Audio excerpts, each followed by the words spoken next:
Bem-vindos a mais um vídeo nesse canal. E no vídeo de hoje eu estava pensando como que ficaria o Sony com as cores do Bob Esponja, e é exatamente isso que eu vou fazer aqui nesse vídeo. Eu vou colorir o Sony com as cores do Bob Esponja. Eu coloquei uma foto do Bob Esponja como referência ali do lado para estar fazendo a seleção de cores, e aí eu vou completar. Eu queria colocar algumas texturas que eu tô testando de pincéis personalizados que eu estou criando, então eu decidi aproveitar esse vídeo aqui para estar testando um pouco desse pincel com textura. E também, gente, lembrando que se vocês gostam dos vídeos desse canal e quer mais vídeos por aqui, não quer perder as novidades, não se esqueça de se inscrever no canal e deixar o seu like, assim você fica por dentro de tudo e não perde nenhuma novidade. Como eu falei para vocês, eu tava com essa prioridade, né, de pegar esses contrastes, digamos assim. Então eu decidi pegar o balde de tinta e começar com o balde de tinta, pegando as partes base para depois acrescentar umas luzes e sombras e texturas que eu queria acrescentar. E aí é bem simples com balde de tinta. Basicamente eu pego ali, seleciono a cor e vou com balde de tinta. O desenho do Sony pelo menos está fechado, né? As linhas são bem fechadas. Então, é literalmente só pintar essas partes que fica bem mais fácil. E aí, eu fui pegando cada cor, uma parte, uma cor. Eu peguei o amarelo dele, transformei o Sony em amarelo. A cor do short dele virou a cor do tênis. O azul do olho dele virou a da luva e da meia. Então, eu comecei a fazer essas combinações. Aqui, no caso, eu vou assistir uma propaganda rapidinho e já volto. No caso aqui é o Ibis Paint versão gratuita, então o que eu faço? Eu assisto uma propaganda e aí é liberado aí por 18 horas. Aqui vocês estão vendo um pouco de spoiler dos pincéis que eu estou desenvolvendo. E aí eu decidi testar aqui o de textura, que já era um pincel. Mas antes eu comecei a testar esse de cabelo, que é um que eu fiz também. Tá em teste, sabe, gente? Porque eu fiz, mas às vezes eu vou testando em diferentes tipos de desenho, em diferentes tipos de edição. E aí, à medida que eu vou decidindo, né, eu vou trocando. No caso desse pincel específico, eu gosto dele porque ele tem bastante detalhe, mesmo o pincel sendo maior.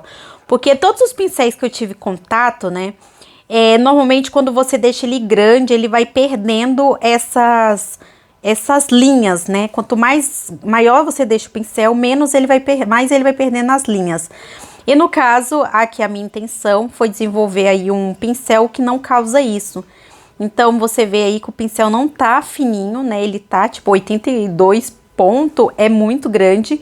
E aí, mesmo assim, passando, ele tem bem definido essa parte de puxada dos fios, que é a parte que eu queria desenvolver. Então, eu acho que esse pincel aqui, pelo menos esse aqui, já tá pronto. Não é um pincel que eu acho que eu vou mexer mais nele. E também, olha o efeito que ele dá, tá vendo que ele dá um efeito bem legal? Eu gostei bastante e eu acho que esse aqui, pelo menos, está finalizado, sabe assim? Depois disso, eu fui acrescentando só em algumas partes dele, principalmente essa parte das costas também, esse degradê com o pincel de cabelo. E aí, depois disso, eu venho com azul um pouco mais escuro. E aí, eu peguei o pincel, que é o chave aqui, que eu queria realmente testar, que ele tá em teste, que é esse de textura. Ele tem uma textura de papel, basicamente. E aí, eu fui acrescentando essa textura aqui no desenho. E é muito legal porque eu não tive essa ideia desde o começo, mas se eu tivesse tido, eu tinha colorido ele inteiro, inclusive as bases que eu tinha feito com o balde de tinta, eu teria feito com esse pincel para saber como que ficaria ele inteiro com essa textura. Mas mesmo assim, eu acho que, no caso, né, ele como sombra, já deu para perceber, já deu para ver bastante a diferença e os efeitos, sabe assim? E aí eu vou acrescentando essas sombras que vocês estão vendo em algumas partes da luva, principalmente na parte de dentro, que é a parte mais com sombra.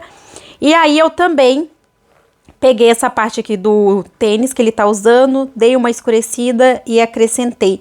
E, gente, eu achei que ele tá muito bom. Deixa aqui nos comentários o que você achou desse pincel aqui que eu fiz com textura. Como eu falei para vocês, eles ainda não estão em disposição, eu estou desenvolvendo para um projeto que eu vou lançar. Então, quando ele estiver feito aí, vocês vão saber, no caso. Aqui na barriga dele eu já vim com o pincel, com a textura. E olha que legal que fica, gente, colorir com esse pincel de textura. Eu achei um efeito muito legal de verdade. E eu pretendo testar mais, sabe? As opções, sabe? As coisas que dá pra me fazer com esse pincel. Porque ficou realmente muito bonito. A textura que ele dá de papel fica bem legal. Depois disso, eu vim com um tom um pouco mais escuro de amarelo. E aí, eu também acrescentei aí uma texturinha na perna. Fui tentando acrescentar também nos braços. No caso, eu criei uma nova camada, né? Porque tava vinculado e tava pintado, então não ia ficar bom. E aí, eu vou acrescentando, fui acrescentando aqui ao redor algumas texturas. Com esse zoom, eu acho que dá dando pra vocês ver a textura. E aí, nossa, eu acho que ficou bem legal, porque eu tive um pouquinho de dificuldade de fazer esse aqui. Eu vou atrás de referência, mas ainda não tava ficando do jeito que eu queria. E esse aqui ficou muito bom. Eu deixei ele menor e trouxe aí, né, no caso, textura pra essa parte aqui da orelha. E do outro lado, eu também fui jogando aí só umas texturinhas, sabe? Gente, olha a diferença que faz um desenho com sombra. Eu não sei se vocês lembram no começo, mas olha que diferença. Trouxe também a textura pro olho. Como eu falei pra vocês, eu tava aproveitando aqui esse desenho pra testar. Então, eu fui testando assim o máximo que eu pude. E aí, eu também acrescentei uns tons mais claros. Então, eu fui no seletor, peguei e tornei mais claro o efeito, né? No caso, a cor. Então, fui clareando só para trazer um ponto mais claro ali em cima. E, é claro, testar também no caso, né, esse pincel aí de textura que eu tô usando aí para tá testando com vocês. Fiz isso de um lado do sapato, fiz do outro, fui clareando mais, porque eu queria que ficasse um pouco mais evidente. Aí sim, eu consegui a textura que eu queria. E eu vou mostrar para vocês como ficou o resultado final. Bom, pessoal, aqui tá o resultado. Eu achei que eu tava gostando, mas não muito quando eu tava fazendo com balde de tinta. Depois que eu acrescentei alguma sombra, algumas luzes, textura, testando, né, também o pincel que eu queria testar aqui com vocês, eu achei que ficou bem melhor. Então, sombras fazem muita diferença quando a gente for colorir. Não se esqueça de se inscrever no canal para não estar perdendo nenhuma novidade. Temos vídeos aqui todos os dias, assim você não perde nenhuma novidade. E é isso, até o próximo!